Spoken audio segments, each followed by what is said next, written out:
How do you go about planning and creating the cinematic like look for a film? Like when we first started talking about Fathom, what was the sort of ways you approached planning for your role as director of photography? Well, I think that all really came first off was having a look at what you were looking at, really. All your prep was so helpful to understand the style and the feel.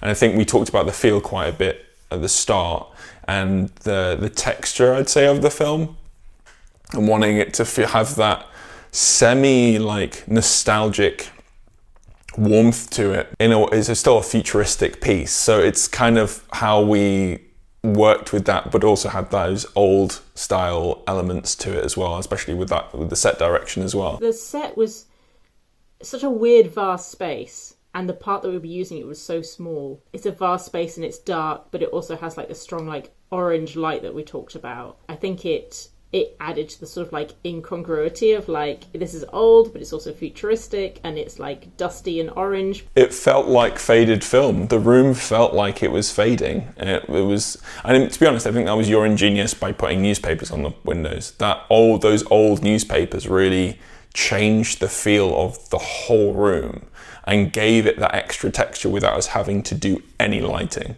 And it was kind of just bumping it from that perspective. The additional bits, like you had the desk lamp, which is fantastic, and just trying to manage that so it worked for us rather than against us. And yes, it wasn't just like a bright spotlight in the middle of the conversation.